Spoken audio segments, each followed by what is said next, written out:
Parts of the world, coral reefs are literally a livelihood, and the way people feed themselves every day and their families. So, yeah, understanding future coral distribution in Australia and also globally is quite important for that human. For future generations. Future generations as well, not just environmentally, for all the services that they provide. Yes. Environmentally as well, but there's a very big human connection. Yeah, the more complex the biodiversity, essentially the more complex the ecosystem and the more services it provides is the way to break it down. And we were fortunate as a species to be put on a planet with incredibly diverse and high complex ecosystems that can provide us with so much. And the minute that starts to be lost and starts to break down, loss of species, breakdown of food chains, the planet's just not going to be as sustainable or as supportive to humans. So it all matters. It all links. It's one giant big connection. You can't really think of it as being separate. Oh, who cares if we lose that one species? What matters it going to make? Well, we're having mass extinctions at a very fast rate at the moment, and it will all fall down and impact everything. It's all connected. Yes. Yeah. A lot of the research suggests that the majority of human behaviour is driven by our emotions and our beliefs. Mm-hmm. And so if you truly believe that man has some kind of right over all the other living things on the planet, then it's very difficult for you to understand that we're just a part of this big complex system. It's difficult to understand that complex system.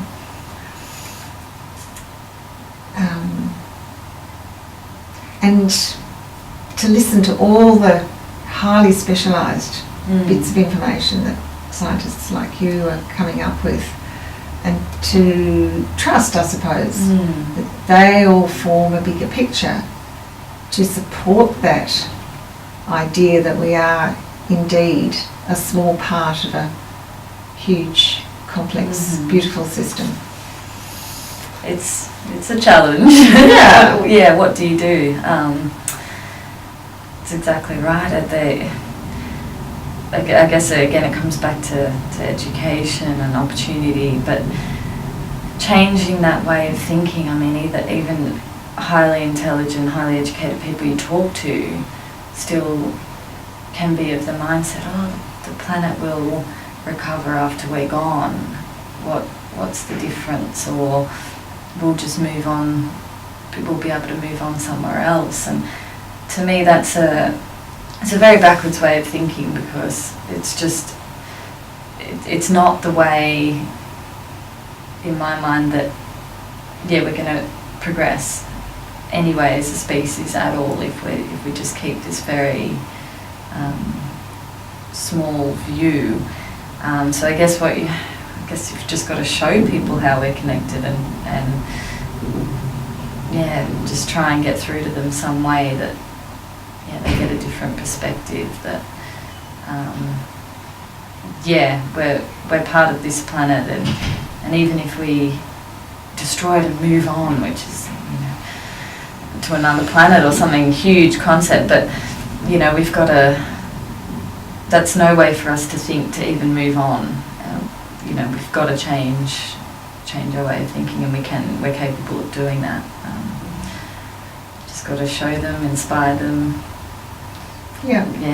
But it's very hard, as you say, when you've got people that truly believe we are the most important, and it's our innate kind of path is just to use what we need and move on, or not move on. Or maybe use more than we need. And use more. There's no respect there for things that are already here and what they've provided us with. And I think once you get some sort of respect as well for the environment and other living creatures, you become weller. Is that a word? Weller. Your well-being must increase as well, and just have a positive flow-on effect, I guess. Yeah. Yeah. That's very much a feeling that people have when they engage, like when you're diving, for example. I've heard other marine scientists say, I just feel so good in the water, and I come out and I've had an experience that's difficult to describe in logical. There's no logical explanation for it. Yeah. It's a deep sense of connection. Yeah, and being part of something much bigger and understanding our place in it. Yes, we have the abilities as a human species to make all these advancements and technologies, but we also have the ability to start thinking differently as well. We've got that amazing power where we can change our thinking. So I think there's definitely hope there. Yeah. Just reflecting on what we've touched on there about beliefs and feelings and experience, having this big experience with all these other creatures around us. I just thought of the classic religious experience. Yeah. Where people gather together in a big space and they feel connected. It's not so very different. No, I wouldn't say so. Maybe it's down to opportunity and exposure, where you grow up, what kind of life you lead, and I guess trying to expose people more to the natural world and the beauty of it would be a key. Hopefully feel that as well. And some people won't, but you mentioned before about conversations and how important they are. So imagine a conversation with a Christian, a very fundamentalist even, who experiences this worship. Do you think it might be useful if we can identify similarities between us rather than dwell on the differences, that there might be some respect growing more between the more scientifically orientated and the more emotionally driven fundamentalist?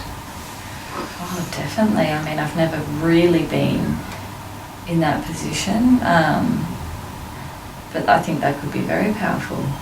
It's, how passionate you feel about this and how connected you feel to this is how I feel about the environment, and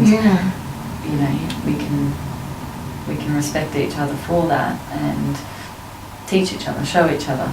Yeah. I think that's a good way forward. I think we've got a lot to learn from each other. People from all walks of life, and it's just about giving people the opportunity to feel it and to see it and